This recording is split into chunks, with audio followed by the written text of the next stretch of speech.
What's up guys, welcome back to the channel. For today's video I'm going to be doing a breakdown slash review of Falcon and the Winter Soldier episode 3, The Power Broker. I figured I'd start off the video with a little quick synopsis of who the Power Broker is from the comics, and further into the video I hope you guys stick around because I'll be giving my theory of the week for who I believe the Power Broker is going to be within the MCU and in this show of Falcon and Winter Soldier. So let's get right into it. Who is the Power Broker?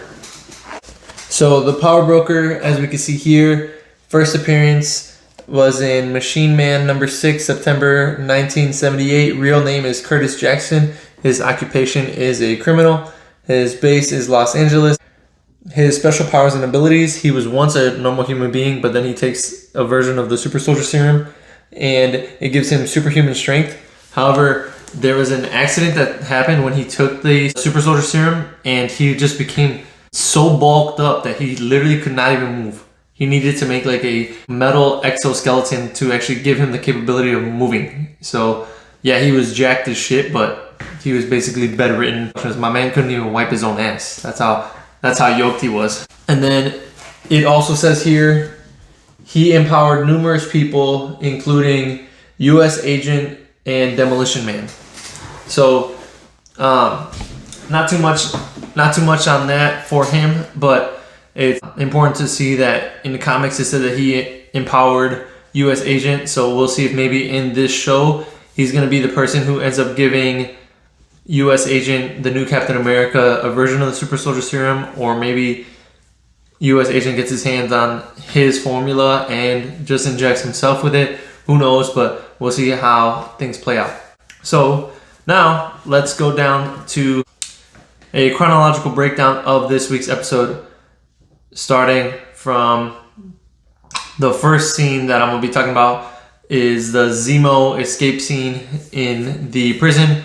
I thought my man just looked like such a badass leaving there, especially the way Bucky was narrating it so casually. I'm actually really appreciating the interactions that he has with Falcon. I think their screen time together and their character interactions are really working for me. And now including Zemo into the mix, I think he does a phenomenal job as like the mediator in between them. He looks decked out with his outfit. He has a sick ass car collection, and I think he just has a lot of tricks up his sleeves considering that he's like rich and all that shit based off of the fortune that he got from his parents as royals. But let's move down to number 2. Number 2 is more so just something that I thought was pretty funny.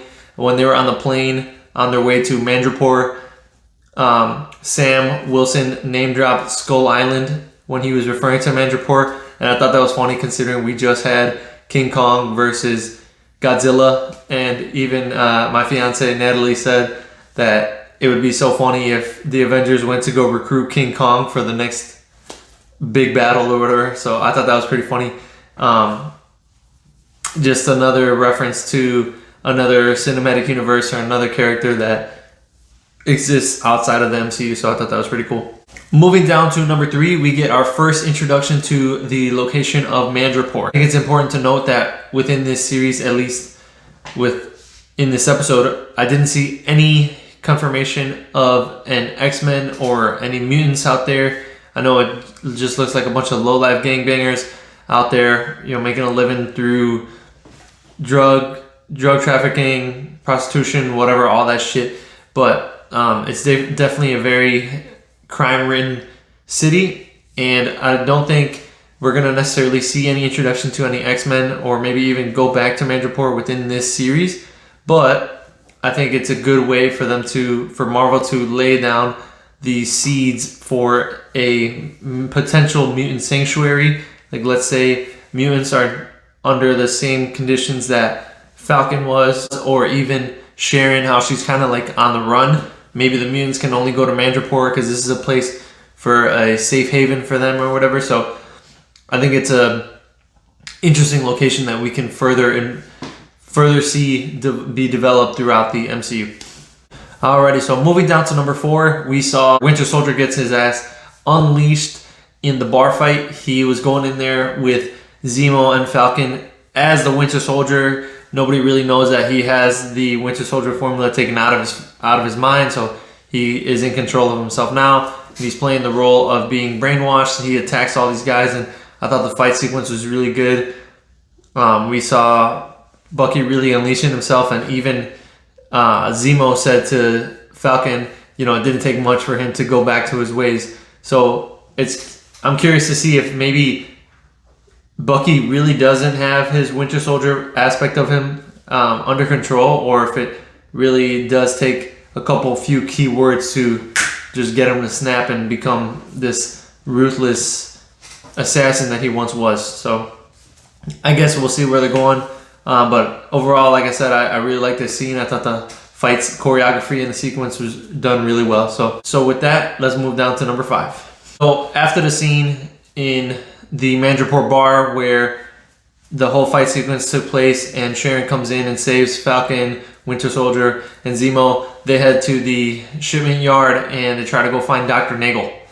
They do find Dr. Nagel, and we find out that he had been working for Hydra because he was trying to duplicate or replicate the Super Soldier Serum based off of some blood sample that was taken from what he could be referring to as Isaiah Bradley. I know we got introduced to him in episode 2. I'm not sure if he's going to be in any more of the episodes moving through the series, but it's important to see that there is an interconnection between Isaiah Bradley's character and how he had the Super Soldier Serum in his blood, and Hydra ended up getting the blood samples over to Dr. Nagel so that he can replicate the formula based off of that compound in the blood that was isolated to make a newer version of the Super Soldier Serum without the necessities of this high-tech procedure like Steve Rogers had to undergo.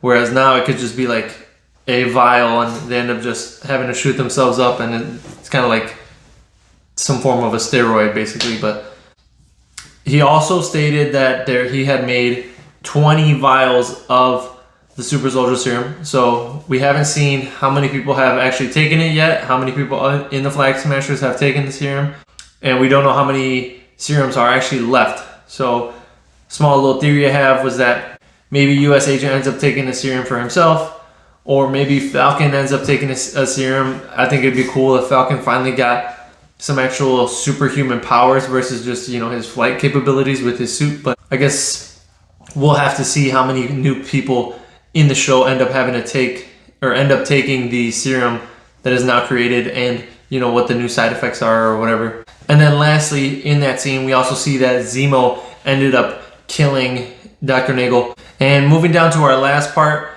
we see that Bucky, Falcon, and Zemo, they end up in the final scenes of the episode, and Bucky says, "I'm gonna go take a walk." He sees those little Wakandan beads and realizes that one of the Dora Milaje are there in their location. They've been trailing them, and they're about to go and potentially try to hunt and kill Zemo for the crimes that he has committed against the Wakandans and the Black Panther tribe based on the events of Civil War when he planted the bomb that ended up killing former King T'Chaka.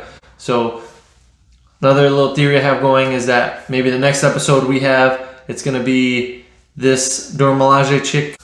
Maybe in the next episode she's assigned to try to hunt and kill Zemo, or maybe bring him back to stand a trial in Wakanda, battle by combat or whatever. But that's everything I had for the top moments of this episode. And now I'm going to get into my theory of the week based on who I personally believe the power broker is. So I was talking to one of my boys. I reference his channel all the time, Cam for All. Go check it out. I don't personally think that the power broker is going to be Curtis Jackson from the comics. I feel like Marvel has an opportunity right now to blend two different characters from the comics, that being the power broker and the Red Hulk, maybe Thaddeus Ross. But here's what I'm thinking. I'm thinking Thaddeus Ross, he was blipped during the 5 years, obviously, because if not, my man would be literally old as shit within the MCU. But he got blipped, and before he got blipped, he was working on these side projects in the back as the power broker trying to figure out what scientists he can get to try to recreate the super soldier serum and the super soldier program, because he loves super soldiers. He wants to create his own super soldiers so that, you know, he can take out the Hulk. He hates the Hulk. He wants to be just as powerful, and he feels very inferior to other characters who have superpowers. So I'm thinking the Power Broker is actually Thunderbolt Ross. That being said, we can get into a scene in this show where Ross is getting caught up. They expose him for being the Power Broker, illegally sending out these super soldier vials and giving the serum to a bunch of random people who are not being properly monitored or anything like that. And in an act of sheer desperation, he just says, screw it, I'm going to give myself the serum. Gives himself the serum, and there's a reaction to it. Maybe he has some form of gamma radiation, or it could be like a hybrid serum that he has with this new serum and potentially Bruce Banner's blood. He combines them, and that's how he becomes the Red Hulk. But I think this is an easy opportunity that Marvel could take to blend his character as Thaddeus Ross, Red Hulk, and the Power Broker, just combine it into one person. And this way we can get finally the introduction that we've all wanted since day one. Mr. Red Hulk, Thaddeus Ross coming in there.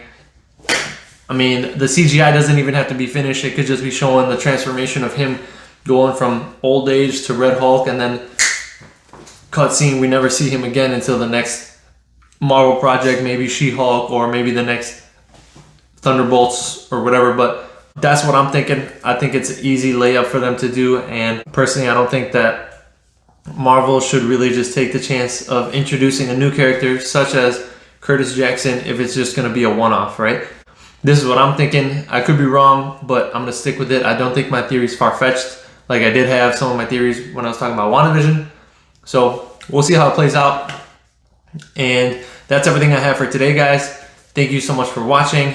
And as always, you can best support the channel by leaving a like, subscribing, and sharing this with your friends so we can have conversation about all this nerd talk. Appreciate it, guys. Thank you so much. Drop down in the comments below what your favorite part is or what theories you guys have for the remainder of the season, and we'll see you guys next time. Appreciate it. Take care.